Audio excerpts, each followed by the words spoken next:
আবু নাসের মোহাম্মদ রহমতুল্লাহ, আপনার কাছে যাচ্ছি। আপনি বলুন যে এই যেখানে একটি চ্যালেঞ্জের ভিতরে বাংলাদেশটা আছে, চ্যালেঞ্জটা হচ্ছে গণতন্ত্র উত্তরণের চ্যালেঞ্জ এবং একটি গণঅভ্যুত্থানের পথে নানা রকম সংকট সৃষ্টি হয়েছে, বাজারের অগ্নিমূল্য, বাজার এবং নানা রকম বিষয়গুলো জড়িত আছে। এক্ষেত্রে কীভাবে ঐক্যমতের জায়গাটা সকল দলগুলো আসতে পারে বা কীভাবে চ্যালেঞ্জগুলো মোকাবেলা করা যায়? 3 মাসটা আমি আক্ষরিক অর্থে বোঝানোর চেষ্টা করেছি যে ইচ্ছা করলে ওটা কিন্তু 9 বছর একটা দুঃশাসন ছিল।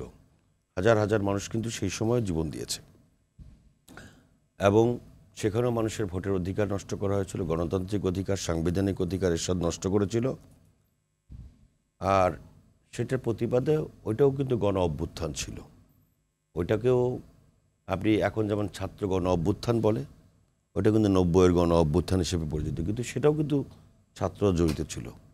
ছাত্রদের ছাড়া এবং জনগণের সম্মিলিত প্রচেষ্টা ছাড়া কোনো অভ্যুত্থানই কিন্তু আমাদের ছাত্র জনতার সম্মিলিত প্রয়াস লাগে।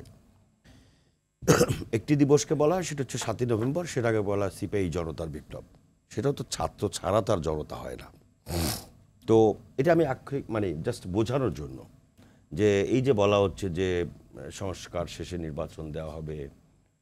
এক সময় সেনাপ্রধান বললেন যে উনি 18 মাসের মধ্যে নির্বাচন হওয়া উচিত মনে করি, উনি একবার ঘোষণা করলেন, বললেন 3 মাসের মধ্যে আপনাকে সংস্কার কমিশনের রিপোর্ট দেওয়া হবে। হয়ে গেল প্রায় 4 মাসের বেশি আমার মনে হয়, এবং এখন বলতেছেন ডিসেম্বরের মধ্যে কমিশনের রিপোর্ট পেশ করবে। এরপরে জানুয়ারিতে এটি নিয়ে আলোচনা হবে।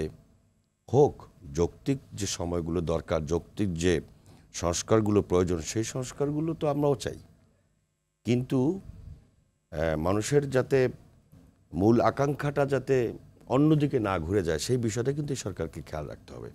আপনি যদি জোর করে সংস্কার করতে চান, সেটাও তো এক ধরনের ফ্যাসিবাদ। অর্থাৎ ফ্যাসিবাদ থেকে মুক্ত হয়ে যাতে আবার ফ্যাসিবাদের প্রতিধ্বনি যদি মানুষ না দেখতে পায়, এটার ব্যাপারে সরকার খুব সতর্কতার সঙ্গে, বিশেষ করে বললাম যে ডক্টর মোহাম্মদ ইউনূস উনি কিন্তু আমাদের সম্পদ, রাষ্ট্রের সম্পদ। উনি কোনো কারণে বিতর্কিত হোক, ওনার কোনো পদক্ষেপ মানুষের মনে সন্দেহের দানা বাঁধুক, এটা কিন্তু আমরা কোনো অবস্থায় চাই নাই। দুঃখিত। এবং রতন ভাই যেটা বলছিলেন যে ভারতের যে সাম্প্রদায়িক দাঙ্গা আমাদের দেশে যেটা হচ্ছে, সেটা 2-4টা করুক না কেন, তদন্ত করা হোক। আপনার মনে আছে, আমাদের সকলেরই একটু বয়স হয়েছে, এই যে আমাদের দেশের দাঙ্গার যতগুলো আওয়াজ তোলা হয়েছে, ম্যাক্সিমাম জায়গায় আপনি দেখবেন যে এই দাঙ্গাগুলো তদন্ত করার শেষে দেখা গেছে যে একটা গুটি কয়েক মানুষের স্বার্থের কারণে কিন্তু এটা করা হয়েছে। বাংলাদেশের মানুষ মজ্জাগত কারণেই, বাংলাদেশের মানুষ কোনো অবস্থায় সাম্প্রদায়িকতাকে বিশ্বাস করে না, এবং বাংলাদেশের ধর্মগত কারণে, ধর্মীয় কারণে কোনো মানুষের উপর আঘাত করা হয়েছে, বিশেষ করে হিন্দু ধর্মের প্রতি, আপনি খুঁজে পাবেন কিনা সন্দেহ আছে। অতএব ওই যে প্রচারণার গড্ডালিকায় গা ভাসিয়ে দেব আমরা, যে না এত বলতেছে তাহলে কিছু না কিছু তো হয়েছে। আমরা এই যে আপনি ধরেন এই অন্তর্বর্তীকালীন সরকারের পরে যে পূজা হলো, আমি তো অন্তত 50টা পূজা মণ্ডপে আমার এলাকায় গিয়েছি, আমি তাদের সঙ্গে কথা বলেছি। তারা বলেছেন যে দাদা, আমরা আমাদের জীবনে এত আনন্দের সাথে কখনোই আমরা এরকম পূজা উদযাপন করিনি। মাদ্রাসার হুজুররা টুপি মাথায় দিয়ে তারপর মন্দিরের সামনে পাহারা দিয়েছে। এটা কিন্তু মিথ্যা কথা। তো পাহারা দেওয়ার কেন প্রয়োজন হলো? পাহারা ওই যে অপপ্রচারের কারণে। আপনি দেখুন কোনো জায়গায় আপনি একটা হামলার ঘটনা পেয়েছেন কিনা এই উৎসবের সময়?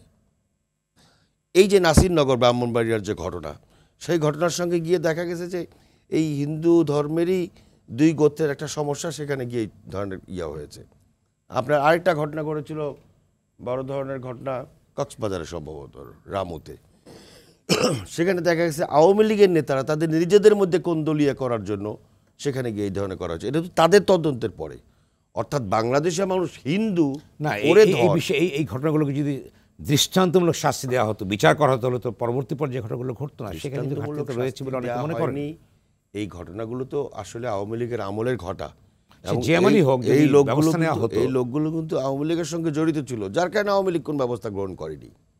কিন্তু ভারতের মিডিয়া আজকে যে প্রচারণা চালাচ্ছে, যেভাবে চালানো হচ্ছে, তার কোনো নজির আপনি খুঁজে না পেলে আপনি কিসের তদন্ত করবেন? আপনার ঘটনা তো ঘটতে হবে। আপনি দেখেন না জাতীয় দৈনিকগুলোর কোন জায়গাটাতে যে ওইখানে হামলা হয়েছে, 5 জন হিন্দু আহত হয়েছে, কোথায়? আপনি যেরকম দেখলেন যে এই যে ইয়াতে ইসকনের হামলায় যে অ্যাডভোকেট সাইফুল নিহত হলো, এরকম একটি ঘটনা আপনি দেখান না। এরকম একটি ঘটনা, একজন মানুষকে এইভাবে খুন করা হলো, তার কোনো প্রতিবাদ কিন্তু ভারত থেকে করার সম্ভাবনা করবেও না। ইসকনের ওই যে কি যেন ভদ্রলোককে গ্রেফতার করা, চিন্ময়, তাকে গ্রেফতার করার পরে আপনার যা করলো, তো বাংলাদেশে আপনার এই যে এই নরেন্দ্র মোদীর আগমনকে কেন্দ্র করে এখানে প্রায় অর্ধশত আলেম সমাজকে হত্যা করা হলো। কই, তারাও তো একটা ধর্মের অনুসারী। সেই ধর্মের মানুষদেরকে যখন হত্যা করা হলো, তাদেরকে গুলি করা হলো, সেটার বিরুদ্ধে তো কখনো ইন্ডিয়া কখনো কথা বলেনি। ভারতের মিডিয়া সেই বিষয়ে তো কোনো কথা বলেনি। বাইতুল মুকাররম মসজিদের ভিতরে যখন ঢুকে, তারপরে আপনার এই ইন্ডিয়ার বিরুদ্ধে, ইন্ডিয়ার আগ্রাসনের বিরুদ্ধে প্রতিবাদ করার কারণে আলেম সমাজের উপরে যখন পুলিশের বুট পরে বাইতুল মুকাররম মসজিদের ভিতরে ঢুকে গেল, গুলি করা হলো, রক্তাক্ত করা হলো, কই সেটার বিরুদ্ধে তো কোনো কথা হলো না। তো বিষয়টা হচ্ছে যে ভারত সাম্প্রদায়িক দাঙ্গার ইতিহাস কিন্তু ভারতে বহুবার ঘটেছে, এবং আন্তর্জাতিকভাবে ভারত একটা সাম্প্রদায়িক রাষ্ট্র হিসেবে চিহ্নিত। ভারতের মুসলমানদের যে অবস্থা, সেটা কিন্তু এই যে গরুর মাংস খাওয়াকে কেন্দ্র করে যা যা ঘটছে ভারতে, একটা গরুর মাংস খাওয়াকে, হ্যাঁ তাদের হয়তো গোমাতা ঠিক আছে, কিন্তু সেটা তো আঞ্চলিক ভিত্তি রয়েছে। আমরা মানে এই বিষয়গুলো কি আমাদেরকেও, আমরা এই যে একটা কথা রতন ভাই বলেছেন, রতন ভাই অত্যন্ত সৎ মানসিকতা নিয়ে বলেছেন যে হ্যাঁ, দু একটা ঘটনার তদন্ত করে তারপরে দিয়ে দাও। ওই তদন্ত দেওয়ার পরে তো বলবে যে এটাও একটা শিকার, তো এগুলো তো ঠিক করতে হবে। আপনার রাষ্ট্রের ভ্রান্ত তদন্ত রিপোর্ট দরকার এবং ব্যবস্থাও তো দরকার। তদন্ত করার পরে যখন দেখবে যে কিছুই নাই, সেইটাকে প্রচার করা যায়, গণমাধ্যমে সেটা প্রচার করা যায়, গণমাধ্যমে প্রচার করা গেলেও তো তখন বলবে যে এটা তাদের নিজেদের মন গড়া একটা তদন্ত রিপোর্ট করা হয়েছে। সেই পর্যন্ত কি গিয়েছে? করা হয়েছে, আগে তো করা হয়েছে। এই সুযোগটা এই সরকার আমলে ছিল না। এই সরকার আমলে তো এরকম কোনো ঘটনাই ঘটেনি। এই অন্তর্বর্তীকালীন সরকারের আমলে একটি ঘটনা ঘটেনি আমার জানা মতে। আমি জানি না আপনার ঘটনা আছে কিনা। কিভাবে গ্রেফতার করা হলো, কোথায় 70 জনকে গ্রেফতার করা হয়েছে? আমি এটা বলছেন না তো সরকারের যে প্রেস সচিব, তিনি বলেছেন যে 80টা এরকম ঘটনায় 70 জনকে অ্যারেস্ট করা হয়েছে এবং সরকারে পড়ে না, হয়তো হতে পারে। এবং সাথে উল্লেখ করেছেন যে ঘটনাগুলো আসলে আপনি দেখলেন যে জাতিসংঘে সৈন্য পাঠানোর কথা বলা হলো। আমার দেশের হাই কমিশনের অফিস পাহারা দেওয়ার দায়িত্ব কার? সেই দেশের। এটা তো আপনার জেনেভা কনভেনশন অনুযায়ী তাদের দায়িত্বের মধ্যে পড়ে। আপনি আরেকটা দেশের হাই কমিশনকে আপনি অক্ষত রাখতে পারেননি। সে দেশে হামলা করা হলো, তার বিচারের জন্য তো জাতিসংঘের সৈন্য সেখানে প্রেরণ করা উচিত। উল্টো আমাদের দেশের বিষয়ে সেখানে উনি জাতিসংঘের সৈন্য প্রেরণের কথা বললেন।